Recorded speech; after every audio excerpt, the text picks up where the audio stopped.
So So great. I'll kick this off just to introduce myself. Like Marty said, my name is Jason Kaplan. I am the Vice President of our CPG team here at Valassis. And for a long number of years, we've had a close partnership with Kellogg's. And so I'm excited to have Sue join us today. And she's really the brains behind the operation. So I will kick things off and let her give a quick intro. Sue, why don't you just tell us a little bit more about the details of your role and what you do at Kellogg's? Yeah, thank you, Jason. Thanks for having me. Look forward to the discussion today. So, yeah, Sue Seams. I lead all experience planning for Kellogg's North America. I've been at Kellogg's for almost going on 4 years now. So basically, everyone's always like, well, "What's experience planning?" It's always, I have to do the big explanation, but it's basically I oversee a team working with over 20 of our brands on bringing that true consumer experience to market, to our consumers. So that I oversee with media, influencer, content, commerce, brand shopper, coupons. So we bring to life those experiences for our brands, but also from a promotion lens. So if we're doing it through a passion point, such as gaming or such as maybe Cheez-It Bowl, how do some of our brands fit within those, but again, bringing that experience to life. So a bit about me.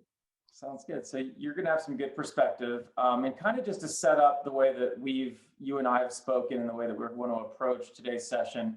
I know it's probably cliche, and it goes without saying to say that the last 12 to 14 months have been complete upheaval in our personal lives and our professional lives. But most importantly for this conversation today, the shift in consumer behavior, the shift in consumer dynamics that has happened, or at least been expedited because of COVID, has really taken everyone aback. And we've all had to plan and replan and shift the ways that we communicate with consumers. So that's kind of the lens that I want to think about as we talk today. From my perspective and the purview that I have as I manage our sales team and interacting with a wide variety of CPG clients on digital and print both, we saw a lot of trends last year. As the pandemic hit, there was this really quick shift in consumer behavior where ecomm obviously grew, and we all knew that was going to happen, but the quick adoption of buying online and picking up at store, or the fact that certain brands were sold out for months and people became category shoppers as opposed to brand shoppers. With all of that as the lens of what changed, let's first talk broadly in general over the last 12 months. How has Kellogg's kind of navigated this? Yeah. I mean, overall, I do have to say, it's been, I'm very lucky to be maybe in the CPG space during this, 2020 time period that we had. Again, I think from a corporate perspective, Kellogg did an amazing job with keeping, employees safe, keeping, all employees at the forefront, all the way through to supply chain. So we were, very successful in that. I think the one thing we were obviously not prepared for was the incremental demand, right? I mean, there was just a substantial, demand for our products, which was great. People were actually coming back to cereal. We actually saw a decline over the past few years, and now people being home, coming back to cereal, which is a big, portion of our portfolio. And so we're thinking about it through the lens of new occasions, right? So people are deciding to eat cereal for dinner or for a snack, and obviously have that extra time in the morning to eat it as well. So I think we're really trying to, as we think about behavior change, how do we continue to retain those consumers to our portfolio? So from a business perspective, that has been strong, and we continue. We had ongoing kind of webinars and things for our marketing organization to really be on the pulse of what's changing from a consumer behavior, because that's how we base all our consumer experiences and our plans on. So I think, Kellogg's a phenomenal area there. And I think we've also really plussed up, we call it our Heart and Soul Initiative. So we were able to donate over $20 million to Feeding America, No Kid Hungry. And we're actually including that in a lot of our plans as well. How do we really continue to give back and really focus on kind of like that brand purpose? So. Awesome. So that was a really good overview, and I think you guys are the typical case study of how you have to start thinking in this new world. Yeah. And quite frankly, it's a new marketplace. It's almost like a new way of talking to consumers. Yeah. I know, the biggest challenge that we saw is March was when everything started shutting down. We Yeah. didn't know how long this was going to last. Is it going to be Mhm. April? Personally, I thought we'd be rocking and rolling by Memorial Day. Little did I know it was probably Memorial Day of Yeah. 2021, but we all had to quickly pivot and replan. I know you guys launched some programs pretty quickly to address the marketplace. What are some specifics of those campaigns and how you guys navigated that? Yeah, yeah, no, it's a great question. And it was funny, I was almost in the same boat as you, Jason. I just thought, having my kids come home with their iPads, I'm like, oh, it's going to be just for a couple of weeks. Who knew, right? As we're still here. And so I think that was one of the, we really kept a pulse on when I say like consumer behavior and what people were searching for and what were they trying to find on such platforms like Pinterest. And what we found was, when the world stopped, that's what we can call it, right? It stopped in March. Everyone was home, school, there's no programs, there's no sports. And so we kept finding this trend of parents going out there. What are some educational activities or some crafts or some things that I can do with my kids now that we're all home? And so we definitely saw this trend.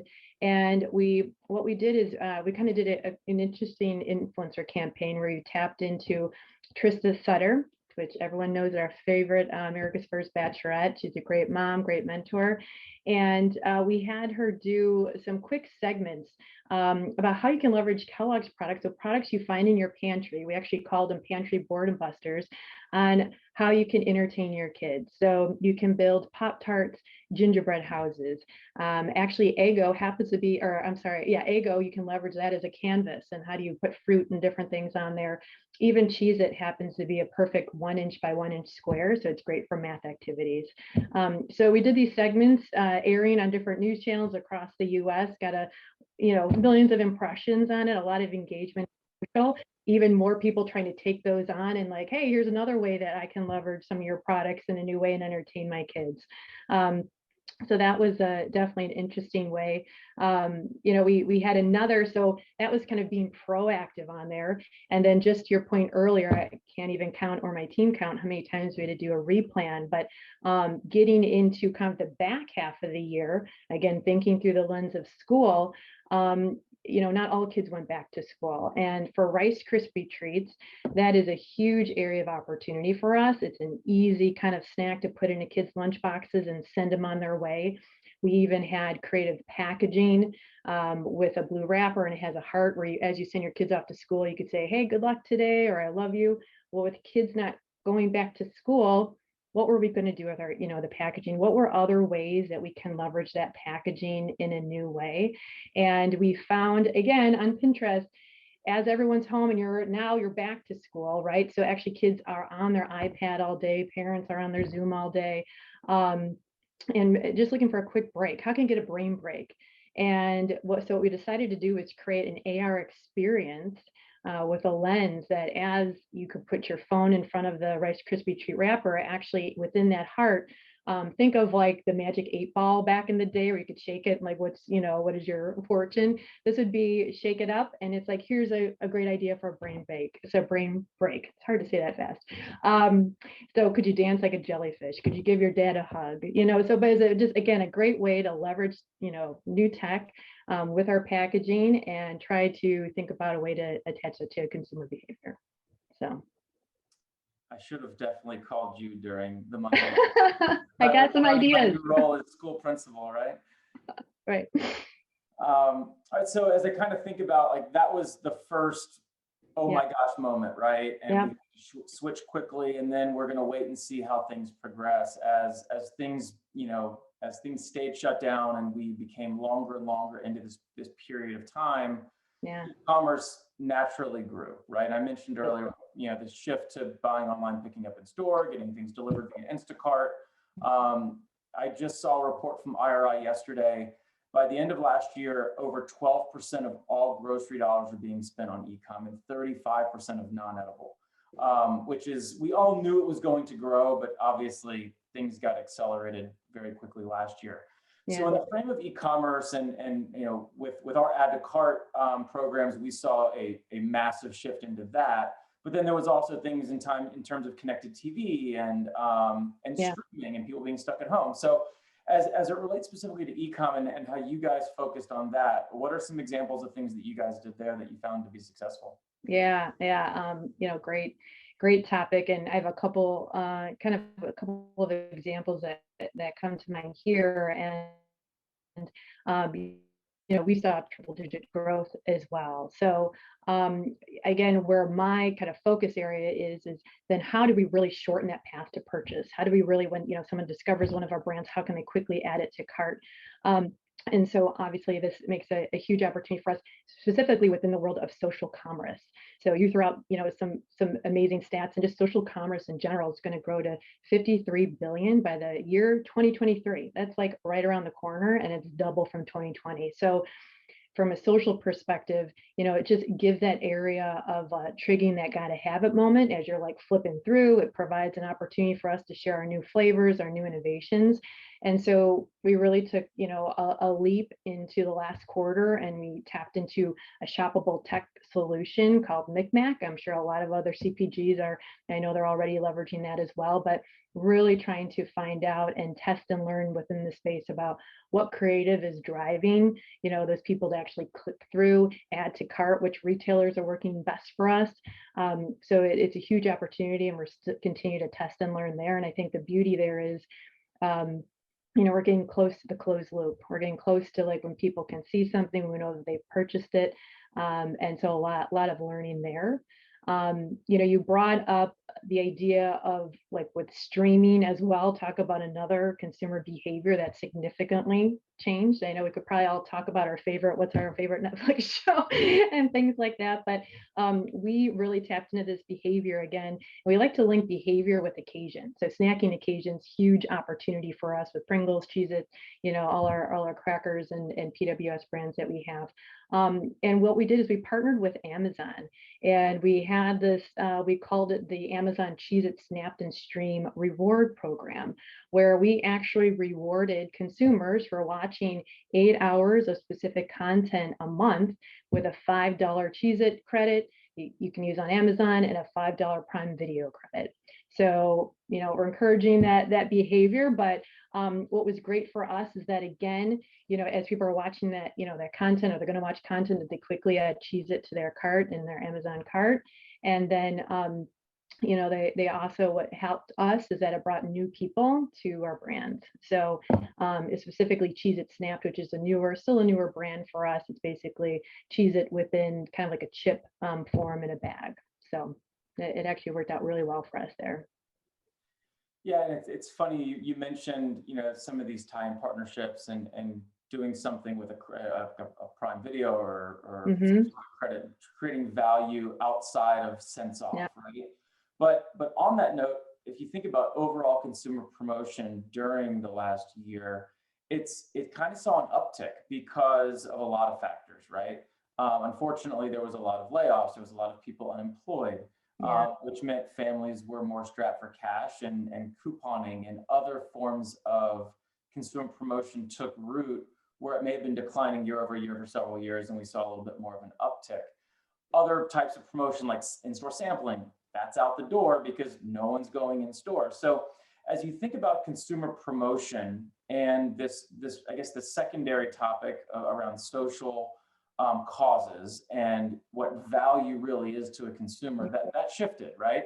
Absolutely. So how did that affect the way that you approach things last year? Yeah, no, it's a great point. And again, we still saw the impact of coupons, but we also saw, just to your point, is that consumers are thinking of value not just in dollar and cents, but what are they truly getting out of your product? Is it from a health perspective? Is the product giving back to someone else? Is it giving me some value of content? So one of our long-term campaigns that we've had is with Frosted Flakes for Mission Tiger. And we actually kicked this off a couple years ago. And it was all around the focus that we saw that there was a significant decline in investment behind or just taken away middle school sports. And we know just with, Tony the Tiger and making kids feel great and feeling strong, like sports is a huge area of opportunity for us. So we did start With every box of Frosted Flakes, $1 or $2, you scan your receipt and you're able to give that back to this fund to help support middle school sports. We just took that up even a notch last year, knowing even though sports wasn't around, there were other types of activities that we were able to do. And then I think the beauty there is it's a value back to us through our Kellogg, our CRM program, which is called Kellogg Family Rewards, where we're able to get that first party data and then redistribute any additional content and things like that to our consumers. So we're consistently trying to give, back.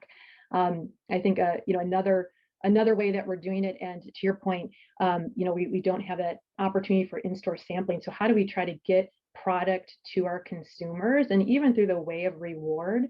And so with one of our brands, Eggo, we recently just launched, is we, again, going back to insight, going back to behavior, and what we're finding, and I don't know if this is true in your household with, I think you have young kids, it's true in mine too, but that parents find that they're 40% less positive about breakfast when it involves their kids. So you think about the morning and the stress, and you got kids involved, it is a high point of stress and pressure. And so we recognize this and we're like, how can Eggo play like an easy role, creating that harmony, breaking the tension into the morning time period. And so what we did is we created like this tool called the Logometer.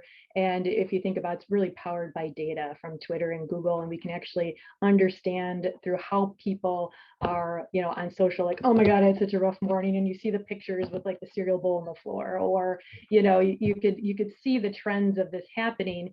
And as we can understand the pressure, if it's low or high, that's how we can give back to the consumer. So if it's a little bit lower, everyone's doing okay, maybe we send back like some humorous content from a media partner of some sort. But if it's high, we're giving away boxes of free Eggos through coupons or whatever else, and people can click through and go take that to the store and hopefully, and enjoy Eggos, and hopefully that releases some tension. So I thought it's an interesting way, and it totally makes sense, is like one of the highest days of high pressure, because I get this question, was basically when the time changed, daylight savings times, right? You lose an hour, like, oh my gosh, and kids are running around. So that was actually, I think, one of the highest kind of recent pressure days that we had. But yes, it was terrible. I know. I think caught up. I feel like you must have a hidden camera in my house, as describing our morning routine of like arguing over breakfast as we have 10 minutes to get in the car, get out the door, and get like the carpool going. Oh yeah. Oh yeah. So kind of building upon the whole idea of what value is to a consumer now, and kind of shifting from the highlight of last year being COVID, the other thing that came forward more last summer was social justice and all the values around that, diversity and inclusion. And that was another really inflection point in the year where brands had to very quickly pivot. I know we paused social influencer campaigns and redid things in a new lens. I know a lot of brands had a lot of angst in terms of how do we address this. And I know a lot of people probably on this call today are still trying to navigate that. So I did want to take the opportunity to ask you, because I feel like Kellogg's has kind of led the way. And I know in working with you guys, it's been something that's been on your mind. So love to give you the forum to kind of educate everyone else, like, kind of your POV on that. Yeah, it definitely has been an ongoing focus for us. I think, my gosh, we could have a whole other fire chat about that, but I think it's great because Kellogg has been really on the forefront of this. And what I mean by that is we actually started linking all things, and we're now calling it equity, diversity, and inclusion, because we always want equity to come first through the lens of Kellogg's, and we believe everyone has a seat at the table. And so even at the beginning of 2020, we started this big focus of knowing that we have this global perspective of really linking to ED&I. How do we actually embed that into all things marketing? And we set forth a strategy through the lens of talent. So how does that really embed in our training and our recruitment, and who we have working on our brands, to go to market strategy? What are we putting out there in the market? Is it representative of our consumer base? And then kind of our third pillar was about our industry and our partners? Are we tapping into diverse suppliers? Our agency partners, who's working on our business? Is it a diverse talent base? And what are their ED&I principles as well? So again, there's a lot to unpack there. We won't have time, but I think if I just focus on, through the lens of, as I think about, media and how we're approaching that from a marketplace on our go-to-market strategy, is we were an early partner with the ANA on their SIM metric, which for those that aren't aware, that's a cultural insight impact metric. So it basically measures the impact of culture in your creative and what's that impact to sales. And we found that there's a direct correlation. Those ads that are indexing high on culture, and these are against kind of 8 attributes such as cultural pride or celebration, they're going to score higher. They tend to score higher in sales. We actually link that to NMM. And so now we have this cultural insight metric that we're measuring on a majority of our advertising, making sure that we're truly are resonating and hitting true to those insights in our plans. So that's just kind of like one core element of how we're thinking through that. We've gone through a multitude of different trainings for our full teams, and really launching a whole new portion of within Kellogg's called cultural inclusion marketing. So it's been a great kind of last few months of like really accelerating into this space. Yeah. It's those things that pop up that you can't ever prepare for, but once you find a solution, it can really help elevate everything in your marketing mix, right? And it's a long-term play. Like, this isn't something we're addressing it because it is something it's the right thing to do. But just to that point is we're having ongoing conversations with our agency partners, and how do we truly think about the multicultural insight, and so really trying to link this to all our experiences that we're putting out there. Mm-hmm. So I know we said we only have a few minutes left. Yeah. And one of the things you mentioned earlier is data and insights kind of leading you down the path to how you're actually going to tactically execute and build your strategies and replan and replan and replan. So, I would ask, if you think about everything that's changed or the way that you're looking forward, are there like 2 or 3 core insights that you've gleaned that's kind of directing you to the future of how you're going to lean into these emerging channels and new media types and things of that nature? Yeah. As I think about, and I think I've kind of, over the course, we're consistently always thinking about like, what's the evolution of our experiences? And so we know there's big buckets that are out there. We've talked a lot about, the commerce and streaming and social the social commerce piece specifically. I think one of another key areas we're calling it like the home sweet home, right? Even though the world is starting to open up, people might start to come back. There's still going to be more things being done at home. People are cooking more at home. They're enjoying movies at home. Maybe events will always be in a hybrid approach. So we're really trying to think through those experiences and how do we bring more things to home? Is it packing up, different snack boxes and calling it like a concession stand at home? Or is it, what are some different ways that we can think about these new occasions in the home? I think another one that is really big is just, when we think about wellness, it's not just about healthy eating or exercising, but it's a kind of a whole component of thinking through, emotional and societal, like having that connection. If you think about Peloton, that's like their whole basis of, health, wellness, but also driving that social connection. So, recently, one of a quick example that we did that I love is that with Special K, we wanted to come up with like, what is a new way that we can share all the varieties and all the flavors that we have for Special K? And again, we saw this like one key trend. I don't know if you feel it, but the Blur's Day feeling. It's really like you're living in a day where you're like, is it Tuesday? Is it Wednesday? Not sure what day it is, because it all feels the same. And so again, we saw this trend, and we saw, as people were like, well, do people think differently at all on different days about what flavors they like? We didn't think we would find anything, but we learned basically on Mondays, people think there's more conversation around chocolate. And on Tuesdays, there's more conversation about, strawberries. I can't remember exactly what, but there is some kind of trend. And so we thought, wouldn't it be fun to actually align the different flavors we have for Special K with those days of the week to get people out of the Blurs Day kind of feeling. Remember back in the day, maybe you had your PJ day of the week or T-shirt day of the week kind of a thing. And so we kind of released these fun kits that had, you know, a different flavor of Special K every day of the week, along with a matching pair of socks, maybe a weekly planner. So again, just trying to, like, as people are really trying to think about wellness and just maybe it's a fun play on that, that was something that we had shared. So always more insights to tap into. So, you know, something that came to mind as you were talking about that, you know, insights lead to new forms of media, new ways of engaging consumers. I imagine that also could lead to new ways of looking at KPIs and measuring success. Is there, you know, what work have you done to try to figure that piece of the puzzle out? Yeah. You know, we have for like each of our experience plans really kind of clear KPIs, like what is it that we're actually trying to drive, and really trying to link, I know I've talked about this before, but linking to that change in behavior. So if we are truly trying to drive, you know, more sales, we're then going to really try to think about how much more could we think through how we leverage, you know, shoppable partners and things like that. So really the KPIs are truly linked to that experience we're trying to drive, and we have kind of certain pillars within the experience, and that's how we link that all together. So very, very focused on each plan. Yeah. So we have about, I think we have about 10 minutes left. We were hoping to get some Q&A. So if you guys have anything that you would like to, I still have a couple more questions for Sue that we can ask, but I would much rather answer any questions of anyone that's on the call with us, so that we're hitting on everything that you're interested in. So the first, there's a lot of questions coming in now.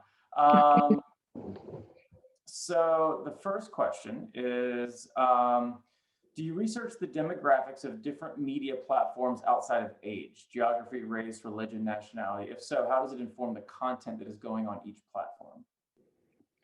So, I mean, I think what we try to do first is understand, you know, who we really want to go after. And so, you know, if we know that that's what, you know, our brief is, then we're going to look at that audience. So yeah, demos happen to come up first, but again, as we mentioned specifically with ED&I, we're really trying to think about like what is the right cultural and that content resonance for that target that we're going after. So I think we are trying to take it a layer deeper.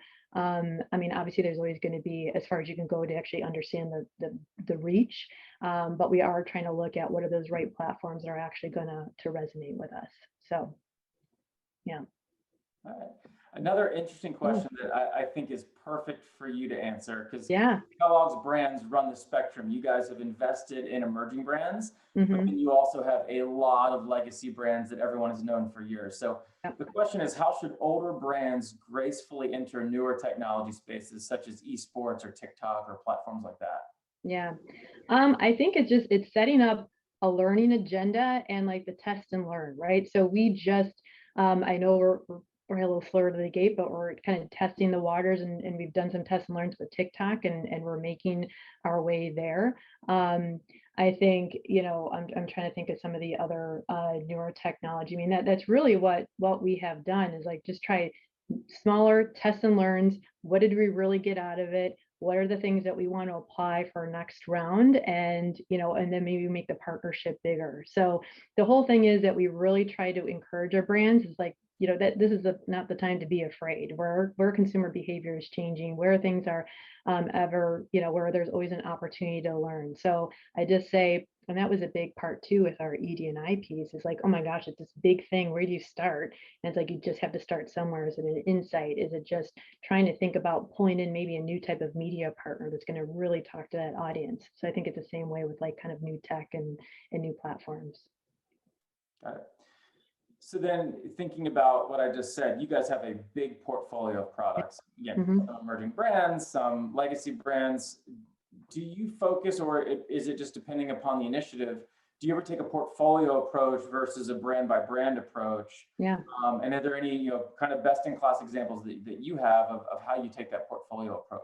Yeah, I think that's a great question. And yes, like I mentioned, we have like brand specific experience plans, but we also do through the lens of promotions, more of a portfolio approach. Our largest promotion is by far back to school, where almost every brand in our portfolio plays.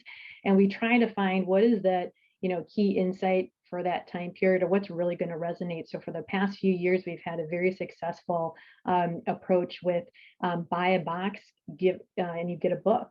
And it was, again, very successful for this time around. And that's for, again, across our portfolio. We've also taken that approach from gaming. So especially when we think about through the lens of an occasion, we try to, what are those brands that actually fit in the occasion? So is it snacking?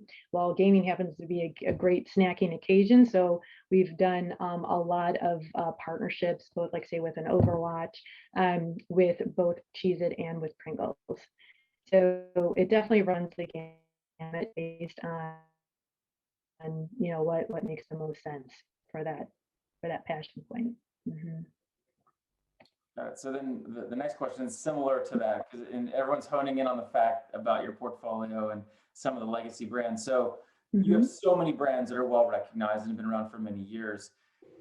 In thinking about not just media channels, not just new media, but brand partnerships, what's the strategy behind how you seek out partners? How we seek out partners? Yeah, I think one of the things we really try to do, especially through the lens of promotions, because those are very much even retail driven, is like, what are those partnerships that are going to make sense for if you think about, I don't know, is it the consecutive circles, but we have for our brand, for our consumer, and for our retailer.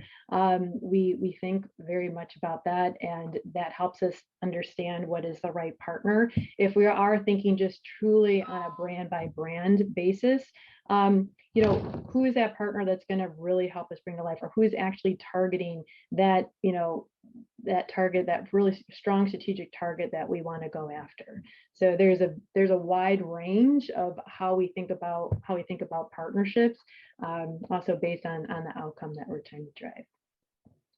Got it. So great question.